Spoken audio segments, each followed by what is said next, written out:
In this video, we're going to be looking at the introduction to a parabola. So we're going to be looking at how it looks like.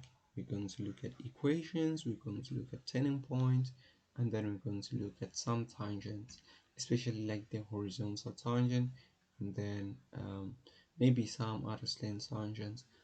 It really doesn't matter. The concept is very similar. So how does it look like? You can have a parabola looking like that. So, or you can have what a parabola looking like that. So it's just a basic shape of it. And I'm not going to discuss inverses here. The inverse is looking like that, and then the other one looking like this. So I'm not going to be focusing on inverses for a parabola, rather I'll focus on the two just for introduction. Okay, so this is what I said. This one is what is the shape. So it is the shape of what of the parabola. So we have the shape. So we mark down with what it looks like, and then maybe in between I just have to explain something about a parabola. So I'll do it over here. So for a parabola, it's more like what if you have a phenomenal idea for it. So for a parabola, okay, looking like this doesn't matter even if I change the shape for it. So for a parabola, okay, at a turning point, okay, we have like, okay, say we have this turning point, and then for a turning point, we say that this half from any other point, okay, to an x value of a turning point, the distance will be the same, because we say that this half is equal to the unshaded half. Okay, so a distance from here to to around the x value of the turning point will be the same as the distance from the x value of a turning point to the other value on a parabola. Okay, so this helps very much. So okay, so this line that I drew over here, they refer to it as what is the axis of symmetry. So it is called out the axis of symmetry. So it is very cool line. And then to calculate the axis of symmetry, you say that x will be equal to negative b over 2a. So you might be wondering where you are getting this negative b over 2a. This comes to this one, to equations. So for equations, we have two equations. One is y equals to ax squared plus bx plus c. Okay, so you already see like these unknowns a and b, which you use for the axis of symmetry. But a is mostly responsible for the shape. So it is responsible, it's more like responsible, but then we just use a just to identify the shape of what of the function. So when a is greater than 0, you have what is smiley shape. So this is the shape that I'm talking about, the one that I drew above. And then when a is less than 0, we have not so smiley shape. It's more like a frowning, okay, shape. So it's when a is what is less than 0. Second equation. For the second equation, it's y equals to your a into your x plus p squared then plus q. Okay, just before I get onto it, I may want to explain some other value. Okay, let's look at c. C for the first equation, it refers to what? To the y-intercept. And you have dealt with many y-intercept. So take it for example, like even here we have this point which is more like we are cutting through what the y-axis. So there is our y-axis. um, so we have the y-intercept there when our x is 0. So that y-intercept, you just take it raw. It is that c. Say if it was 2 over here, so instead of c we'll have like 2, so plus 2. Okay, and then the value for being nothing much for it, mainly used for the axis of symmetry. So that's what I'm prepared to tell you for the value of b. And then for the value of a, it is very useful for shape, for identifying shape, because you may want to know what is the shape of a function before you even draw it. And it's very important, like, to know, uh, just in case you make any mistakes, you can see that it's really not true. Okay, anyways, let's go to the second one. So the second one is just the same thing. For the value of a is what is the shape, and then for x plus b, it gives us what, the turning point, the x value. So the x value of what, of a turning point.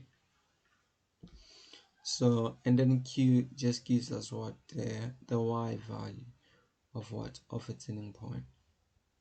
So y value of what, of a turning point. So but then for x value it's a little bit tricky. So for the x value, it's a little bit tricky because you set this, x plus p. You say that x plus p is equal to 0. If it was x minus p, you would say x minus p, is equal to 0. Then solving for x here, it will give you what, the x value for what, for a turning point. Say for example you have an equation y equals to, maybe your 2 into what, into your x plus 4 squared, then plus 3. Then what you do is you take this, x plus 4, set it to 0, so your x will be equal to negative 4, and the y value, take it raw, just like it is. So your turning point will be what, will be negative 4 is to 3. So that will be what, your turning point. So, and then let's take another one. Let's take another one when you have, say, um x minus 7. Maybe, maybe we may want to use a negative sign over here. Say it's x minus 15. So you take the same thing, you set this one to 0, so you have x equal to 7. So your turning point will be what, will be 7 is to minus 15.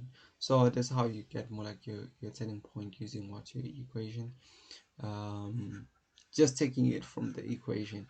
So okay, I'm going to show you different methods on how to find your turning point. For now I was just showing you what is, how is it useful to find what your equation. Okay, more like your different unknowns, what are they for what, for in the equations, for a parabola. Okay, so now we're going to proceed to the turning point. So the turning point is more like the turning point anyway. I'm just showing here different methods on finding what a turning point. So finding a turning point, we have 4 ways, basic ways of finding what a turning point. One, you find the turning point using what, the axis of symmetry. And I did discuss with you what is the axis of symmetry. So here is your axis of symmetry. You find your axis of symmetry. This is what, this one is your x value. So it's your x value of what, of a turning point that you find of here. Once you found the x value of a turning point, you will take it and then you substitute it to either of these equations depending on what you are given. So when you substitute it over here, you should get what, your y value for what, for your turning point. Okay, so that's it for what, for axis of symmetry. And then the second one will be, so when you are giving like your two x-intercepts, So if you're given two x-intercepts, okay, intercepts, okay, should be a t. So if you're given two x-intercepts and maybe at a point, you should be able to what to find the equation and then find what and then find what and then find your turning point. For example, this is what I'm talking about. Say we have something like that. Um, this is what we have. Say it's what we have, and then here we have 2 points. This one is 1, and this one maybe I tell you that this one is 9. So if this one is 1 and this one is 9, so what you do is to find the x value of a turning point. So your x value of a turning point will be equal to your x1 for an x-intercept plus what your x2 for an x-intercept divided by 2, because it's what it is the midpoint. Remember what I told you. I said that the distance to the midpoint of what or to the x value of a turning point or axis of symmetry is just equal from either side of what of the parabola. Okay, so you find the midpoint of it. So it will be equal to 1 plus 9 all over 2. So it's clear that this one is 5. So here you will have 5. Okay, once you know that the x value of a turning point is what, okay, it's 5, and then you take 5 and then you substitute it to this equation or that equation depending on what you are having. If you don't have it, you can go and use a point, and then you find what your a value, and then you find what the equation. Okay, fine. On that it's more like I'm talking too much. Okay, fine. This is what I'm trying to say, so I'm going to write it down. So say you have, this is the equation. If you're given the two x-intercepts, you often use y equal to a, your x minus your x1, and then your x minus x2. Say I gave you your y in the x-intercept, and then I gave you say a point. Say it was 10 is to 3. Okay, let me write it over here. So we can say that your a, and then remember our x values. We had 1 is to 0 for coordinates, and then the other was what was 9 is to 0. So it's your a into what your x is your unknown, then your x1. You can take either of it to be your x1 and other to be your y1. So it will be your x minus your x1, which is 1, and then your x then minus your x2, which is 9. And then what you'll do after, you'll substitute with what, with a point. So this is a point, 10 is to 3. So you have 3 equals to your a into what, your x, which is 10, then minus 1 into what, to your 10 minus 9, and then you can find the a value. Then once you find the a value, then you can come to this function, and then to this point, and then you substitute the a value. Then when you work it out, you should be back to what, to this equation. Once you have this equation, then you can take this x value and substitute it to the equation, and then you'll find what the y value of what, of a turning point. Okay, so that is what I was trying to say about that. Okay, but then it's not really the focus of the discussion. What was the focus of the discussion is just relating the ways of what, of finding the turning points.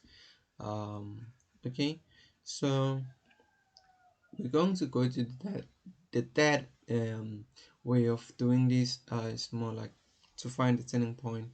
We can use what we can use differentiating. We can differentiate differentiate okay, differentiating is more like deriving. Okay, deriving. So we can derive the equation, and then once you derive it and then set it to 0, and then after setting it to 0 you should find x value of a turning point. Say we have one which is, say it's x squared, then minus 16x, then plus what um plus what, plus 15 maybe. Okay, so you can see that we can easily derive this. Say it is what, this is f of x equals to that. So if you derive this, you should have like your f prime of x equals to, when you derive to x squared, this becomes 2x then minus 16. Then you're going to set it to 0. You set these things to 0, and then you should find what your x value of what's of a turning point. So you will have like x equals to, this is what, 2x equals to 16, so your x equals to 8. So it will be your x value for a turning point. Then we take it and substitute it to the original equation to find the y value. So you more like you'll be having like 8 squared then minus 16 times 8 then plus 15. Then what you get over here would be a y value of a turning point. So then you have a turning point of 8 is to this y value that you found over here. Okay, so this is the other way of doing it. You can differentiate, and maybe to verify it with another way. So we found the x value to be 8, but then remember I said that you can use what, the axis of symmetry.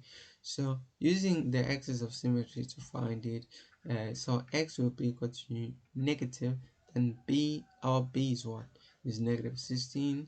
So you have negative 16 and all over your 2 times a, your a value is 1, so you have what, 16 over 2 is equal to 8.